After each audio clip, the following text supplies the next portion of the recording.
Hello, hello, welcome again. 100 Days Project. This week, interview with Marzi, my friend Marzi. I met Marzi in Ireland. She's a chef.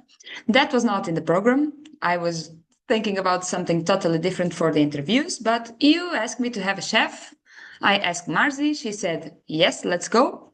She was a bit nervous at the beginning, but she's here with us. And as I said to you, Marcy, this is just a moment between friends. Okay. Yeah. I'm not a professional influencer. I don't want to be. And we have fun, and that's it. So, Marcy, tell us a bit about you. Where do you live? How many years have you been working in the kitchen?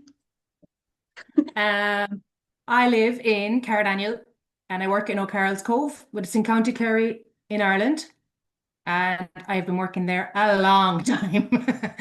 I have been a chef, I think, since 2005.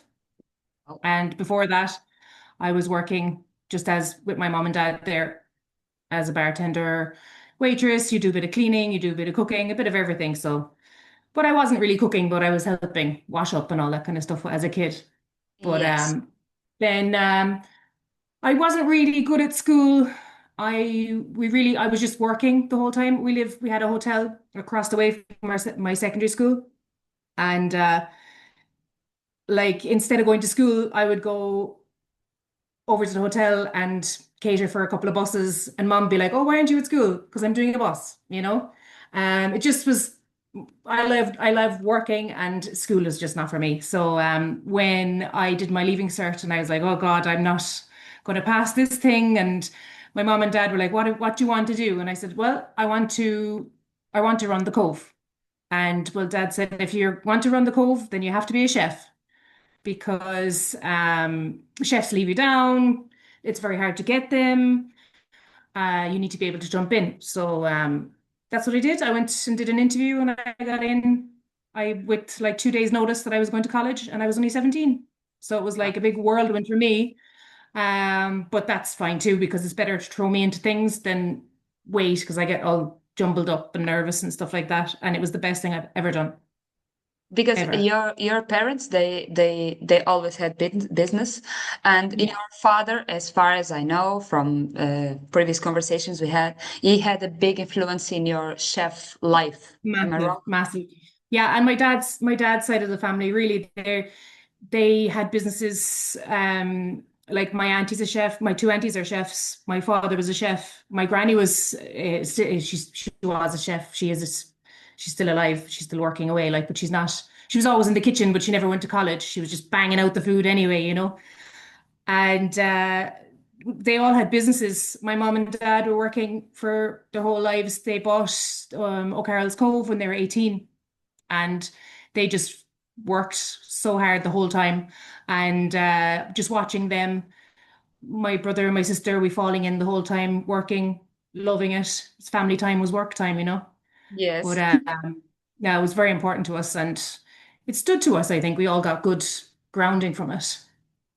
Good. And we've money in our pockets as well as kids, which is very nice. Yeah, some of your friends didn't, but you you Yeah, used to. yeah, And it's also yeah. good because the cove, Kraus Cove, is not open all year. So No. it means you work very hard for a period of the year, but then you have time to travel, to go to other Yes. countries and get other Yeah. influences. Yeah. Like we used to work in the winter, but there'd be nothing really happening. And I do the bar for the winter, try and get a few hours that way, but it wasn't feasible at all. Like, and then I went to Cork for college and I just stayed there. And I went back every winter after the Cove season, and I got loads of experience and met loads of friends and had the best crack ever because it kind of brought me out of my shell. Because kitchens are, as you know, they're very intense and very funny, you know. Um, so yeah, I still have my best friends from my first job that wasn't my family, you know. Very close with my first head chef. It's just a very tight-knit group of people. You know each other kind of in a very weird, intimate way. But outside of work, we're all weirdos. You know what I mean? But in work, we're very confident and you know them to a different, you know them in a different way, like, you know. And you work a lot, like during that period, summer, you have, of course, the residents, you have people that are in the campsite that they might, in a week, have food prepared for you from the cove. Uh, 4 or 5 times in the same week, but Yeah. then you have groups. And I want to Uh, go to this point. Is it very yeah. challenging? What are the main differences when you work with groups or when you just have a normal routine for the kitchen? The challenge is really the menu. You have to kind of cater for very large crowds of people. Like, let's say you go to a normal restaurant and they have a lunch menu, they could have a breakfast, a brunch, and then an evening. We have to have it an all day thing because once we open our doors, we could get somebody in for a steak, a lobster, or a chowder. You know, it's so broad. So we need to be ready to make enough money that for lunch. And then, as you said, we got the same repeat customers coming all the time, which is great, thank God.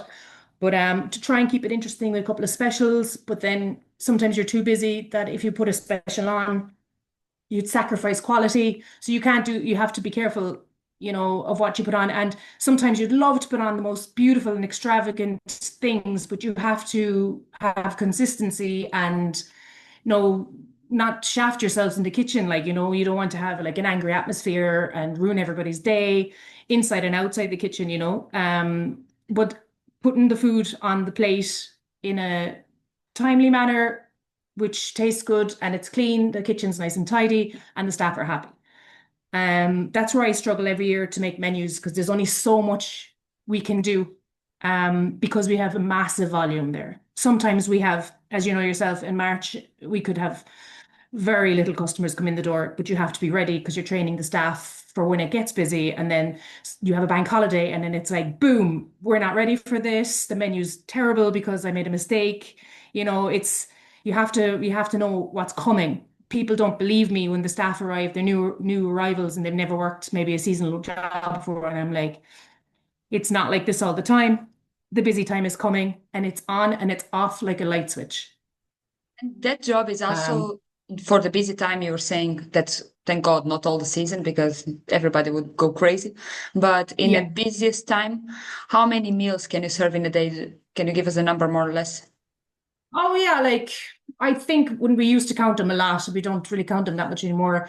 You could bang out 700 meals in a day, no problem. No problem at all. And And how many you have people? to cater for that. And how many people do you have normally working in your team? I know it depends as well. If it's at the beginning of the season, it's a bit less, and then So like full chefs, which is going to be very hard to believe, is myself and Magic. We've been working there together for the 18 years. And then we have BL joined us this year, so there's been three chefs, which is we were spoiled. Normally it's just two, and we train helpers that have had maybe a sandwich experience or a shop experience. So the rest of them, the four more that we have, are all kind of just learning as they go, and from March basically. We've had a couple of return people, so we have maybe about six people working in the main kitchen and two in the kind of takeaway outlet then at one time then, which is a yes, lot yes, it's a but lot. not a lot of chefs, if you get me. That's like three chefs and four helpers banging out 700 meals is a lot for the three chefs because of prep and service time. So you want to get all your prep done before the restaurant opens and make sure you have enough. Very stressful. And Marzi, what happens or how do you face those days when things go wrong? For example, you think you have everything prepared, and then it's like one of those days that it looks like everybody wants to eat the same thing because that happens Yeah. as well in bars. You know, the moment you Yeah. take this cocktail out, then everyone wants that cocktail, and there's like, oh God, how do you face Well, it? if you have the product there, then you can prep it. Like you can send one off and then two struggle and get the rest of the menu out, kind of a thing, which you can do, just slows everything down a bit. You have kind of spurts as well. Let's say if you have a full restaurant at 6:30, you have normally about 20 minutes before that to get your section sorted again after lunch, and then you'll do another massive amount of people and then you can refill again. There is kind of spurts that you have your time, you have to do your time management very well. Like there's no time to be messing around in that 20 minutes. It's sort your stuff out and get ahead. That's how we do it. But if you don't have the product, which is another challenge for us because we are so rural, our delivery days are very small compared to towns or cities, you know. We'll get 3 days a week, or sometimes you can ask a favor if you're very stuck. You have to be really, really organized, and trying to fit my placing my orders and running a kitchen and all that is quite stressful sometimes. And I show it like sometimes I'm just like, oh my God. But then somebody will make a funny joke or something hilarious. Somebody will drop something and we'll just be skitting. You know, you can't take it too seriously, really. If I'm not wrong, you correct me if I'm wrong. Last season and the previous one, you were nominated for some prizes, and Yeah, I remember that you were like, "Oh God, this isn't fair because of my name, because I have a team." But yeah, for you, and absolutely. I understand you because I know you, and I know you are a sweetheart, and you do care about your team. But Oh, definitely. tell me, how does that felt for you? Because you've been working for so many years, and sometimes it's nice when the waiters come back to the kitchen. They love it. But how did you get that nomination? Um, I don't really know. It was all how did I feel when I got the nomination? Yeah. I did feel a little bit embarrassed, I think, because my name on it did rile me a little bit because I can't do it all on my own. And magic and has been with me for such a long time. So I was like, I'd rather just be kitchen experience or something like that. But I understand as well, like the head chef like riles everybody together and you have to be a certain type of person. But like you take the good and the bad, I think, but I'm just not the type of person to go, oh, me, you know, it's just not my thing at all. Like you take if let's say if another chef messes up a plate, it's I have to answer for it, you know, and I have to take the blame. So if something good happens, I should learn how to take that as well. But it's just not my style, to be honest. I'm learning, but it's not my style. Marzi, what are the qualities in your opinion, that you think every chef should have? Three or four. Oh, teamwork is massive. Appreciation, and I think um, you need to think before you speak sometimes, which is something I fail at a lot of times, but I learned from it again. I hope to learn from it. But I think you need to, you definitely need to have respect for people in your team, and also pardon my language, there's kind of assholes in every team. Um, But if you leave that job and you quit that job and you go to another one, you'll get another one there. You have to either help them or let them go over your head. I think that would be a major thing to do because a lot of people quit jobs so easily, chefs especially. They just think, oh, I'll get it here, I'll get it better the other way. It's not better. You need to make your work around you better. Like, it's up to you. That's my advice anyway. Thank you, Marcy. And also, I know that you use your winter time, let's say like this, which is funny because you know my opinion about summer in Ireland. Uh, you Hmm. use your winter Yeah. time to travel as well. When you are on holidays, are you the typical person that, when you go, for example, to a restaurant or to a hotel, you are like, chefs here could be struggling today? Or do you think you realize No, those I kind of don't think details, or you just ignore and I you do. I do disconnect? realize. Yeah, I do realize if there's some mistake, I'm like, that's easy happen. That's human error. I know those things completely, but I don't go out and be like looking for things, if you get me. I'm very happy to be eating out. I love looking at the food and other styles. I like seeing how busy the restaurant is, what their menu is like. When there's a kind of stress, you can see if it's only a one-person kitchen, what way the menu is smartly laid out.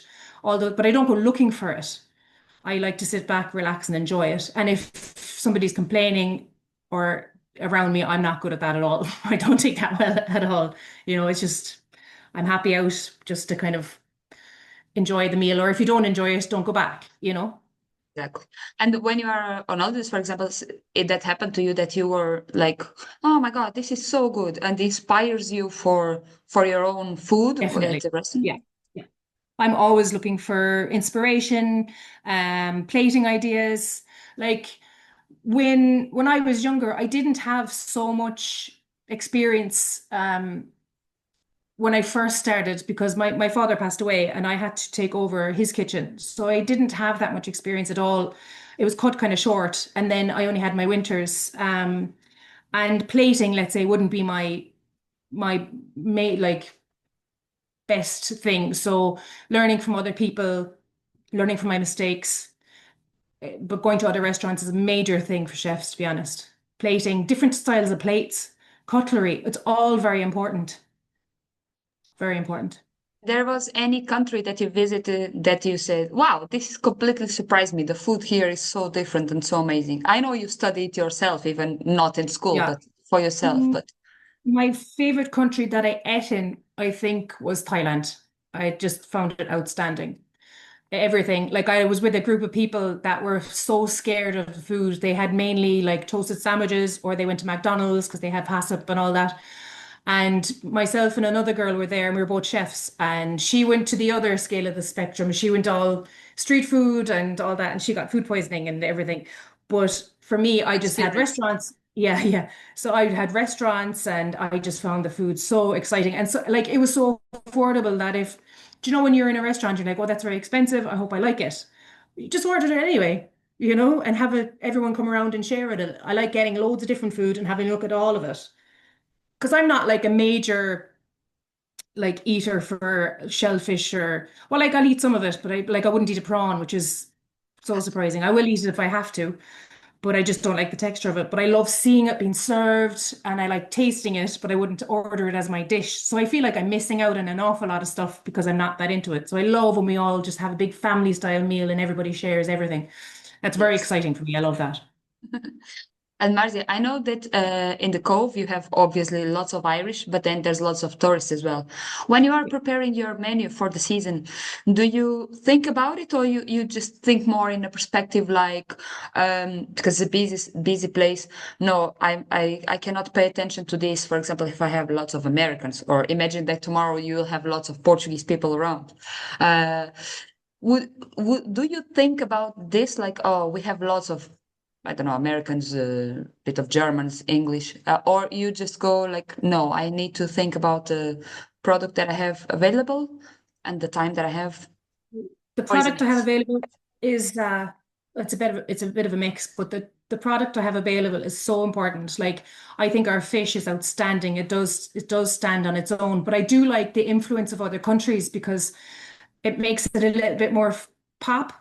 But if you the Irish influence mixed with other influences is nice, but I think you should try and keep it as local and as Irish as you can, like, but it's lovely to put on our lovely risotto with a lovely Irish fish as well, like you can put your spin on it, I think. And learning how to do that is a major thing, and it's actually a progression that And when you go traveling and you see what you can do.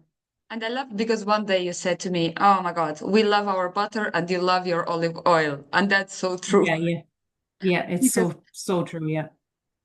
Like that's the I difference. was taught in a French culinary arts program and it's all butter. But even if it wasn't a French culinary arts, Ireland is all butter. And even like our olive oils that most kitchens would have wouldn't be like the top spec. Well, it depends on which kitchen you are like, but it's just not a big thing on my menu to have like really, really fancy olive oils, that you'd be so used to that kind of stuff, It's just butter is my main, the amount of butter I have in the kitchen is ridiculous. And Marzi, for I have people in my Instagram that are obviously from Portugal, from Spain, because I live here, and Yeah, of course Irish. But if they are going to the Cove next summer, yeah. what would you recommend them to try, like mandatory? I would definitely say our mussels. We get the best mussels. And they're the mussels we get, they're they take a quite a long time to get clean. Like we get them, but you have to take like this 45 minutes minimum for a bag, like, so like we could have 7 bags, 8 bags in a day for that. And I just think that they're just so fresh and amazing. There's not one bit of frozen mussels, like frozen mussels and fresh mussels are a complete night and day thing. And also our chowder. Our chowder is, I'm very proud of our chowder because when my father passed away, he left me, and I didn't know this for ages after, he left me a small booklet of post-it notes with scribbled recipes for me, Oh, And so his chowder was on that, and basically I just tackled his chowder and what I wanted to fix, well, fix not or amalgamate into it. So now it's basically myself, my father in the chowder, and I'm just really, really proud of I love your chowder, by the way. it. It's really nice. So it's good. It's good. And Marzi, I don't want to keep you here forever, but I would like to ask you, like, if you were not in the kitchen, what do you think you will be doing for a living?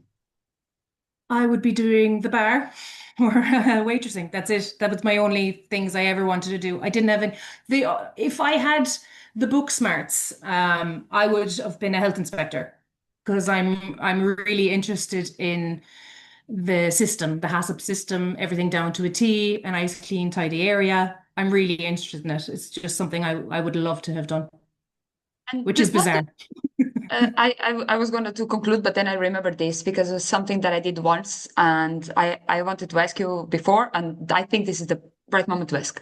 More than once I went to those kind of restaurants that they have those menus combined with the cocktail experience. Like, for example, if you have a tasting menu with three or four different types of food or three or four different plates, there's a specific cocktail for each. Do you think that's something in the future is going to grow worldwide? I mean, that combination of fusion of worlds, or do you I think definitely think so. Yeah. Yeah. And I we did that with our bartender, Sydney. And we had so much fun doing it, putting it all together. It got the staff really excited about the season coming forward. I think that all brings everyone together and having other people's inputs, like everybody, not just like the head barman or whatever. It's everybody having a taste. Everyone's so excited. It sells more. You can see the excitement on their faces. And then the customers, it all goes into the customers' minds when you see somebody just delighted to sell this cocktail with this lovely food. It's a real buzz. Like I think it's definitely here to stay. good, good? I love it. Yeah, So I hope in the future we have the time and the opportunity to explore that even together. definitely. I love giving Definitely, my opinion as well. yeah. And Marzi, just to finish, I don't want to keep you here forever, as I said. Um, what can we expect from Marzi and Marzi's team and the Karlskov team next season? Well, I was only thinking of that yesterday. I said, oh, I really have to start thinking about what I'm going to change or if I'm going to change anything, what I can get. It's too early to even think about those things because I have to talk to reps about what's there and everything. But I like to think that it'll be more fish, um, something more fusion. I think bringing other countries in would be nice and cool, like the American or the Thai or Chinese or whatever. It's something that'll keep us kind of interested in all that. I think, yeah, a bit of fusion and lots of fish. I think that's on the cards. And hopefully we'll have more chefs coming along and making things more, everyone will bring something to the table and we'll learn from the next chef coming in and, people's have a bit of spark every year. It's very nice. That's the best thing about the seasonal. You have new people coming and you're learning all the time from them. It's very exciting every year when you have somebody new coming, learning off everybody. And in the meanwhile, you are coming to visit me, Lanzarote. Yeah, Yes. can't wait for that. Should I prepare or book some specific restaurant you want to try something here? Have you thought about it yet? I haven't really got there yet. Yeah, every time I've been to Lanzarote, I've been very happy with the food. Like, I think I had one not so great meal and it wasn't even that bad. It was just I knew that the fish was pre-cooked, and that was the only thing that I saw. Everything else has been so nice. So I'm pretty happy. And I'm very easy to please anyway. Good, good. So I will try to think about something, and I'm sure we are going to enjoy and have a good time. You're coming with your family, so it's going to be Yeah, nice. it'll be an And adventure for sure. yes. And Marzi, thank you so much again. I love this Thank you. moment with you. And thank you so much for showing us the other side of the kitchen. Most of the restaurants doesn't even have a view for the kitchen. And I think Yeah. it's important as well for people to know the other side. So thank you so much for being honest, for sharing with me in this case. And Thank you very much for having me. And hope anybody watching might come to O'Carroll's Cove and they can say whether they saw this video or something, which would be very nice. But yeah, thank you for having me. It's been very nice. I was very nervous, but now I'm fine. you were, but thank you as well for supporting me. I'm not an influencer. I don't want to be. I'm doing this just to keep focus in my travel thing, consultant life. Yeah. So thank you for believing in me, for your feedback, and thank you so much. Always a I pleasure. wish you a very good evening, and I'll see you in January around. Thank you very much. See you soon. Bye bye.